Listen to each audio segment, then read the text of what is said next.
So, this is another piece that I wanted to share with you.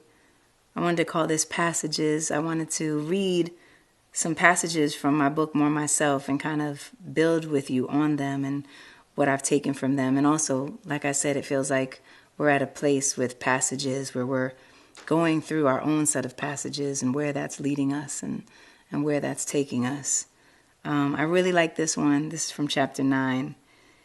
It says, it was right after I came back from Egypt, and I took first time I ever actually took a major break, and I went somewhere significant. And it really taught me a lot and changed a lot in me. And just the fact of doing it alone was a big deal. So here's what it says. Most of us take about 16 breaths per minute. That means we typically breathe 960 times an hour, or around 23,000 times a day. During my 2 glorious weeks of silence, I had more than 322,000 opportunities to breathe my way into a new existence.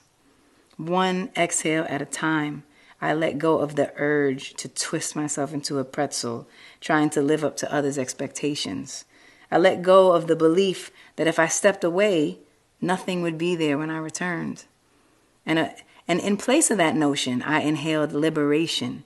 I inhaled the boundless brilliance and the boundlessness that once guided the Egyptians in crafting monuments of greatness. That's what 14 days of solitude can bring.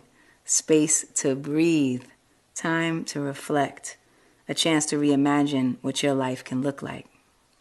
When freedom tapped me on my shoulder, I answered loud and strong. Back in New York, my team immediately noticed the shift in me. I need 2 weeks off to myself before and after every tour, I announced. And when, ahead of a press day in Japan, my manager showed me the proposed schedule, it was crammed with wall-to-wall interviews, I pushed back. I need a 15-minute break every hour to keep from turning into a robot, I said.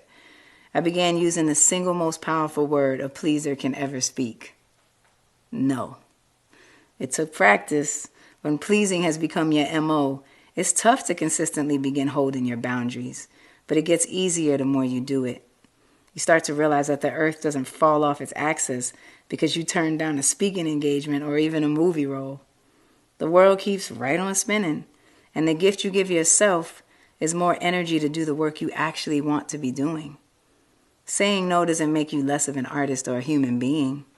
It makes you a stronger and more purposeful one. So I really like this, and I really wanted to recall this, especially during this time when so many of us have this moment to take, to think, to reflect, to decide, what is it that we want to start to implement in our lives? What have we been missing?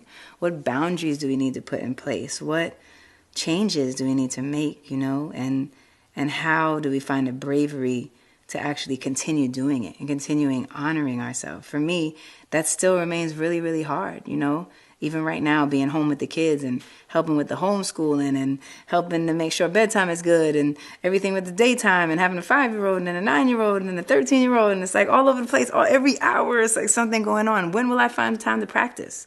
When will I find time to write? When will I find time to read? When will I find time to sleep?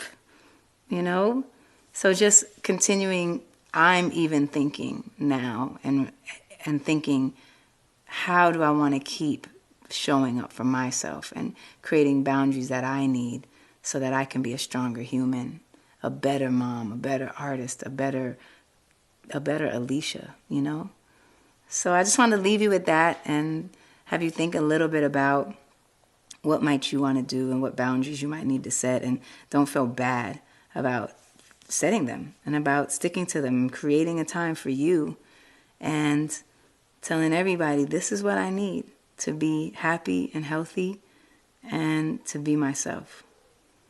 So good luck, because I know sometimes it's tricky to put that in and to find the strength to keep it in. But I wanted to remind us both, we can do it. Sending you super love.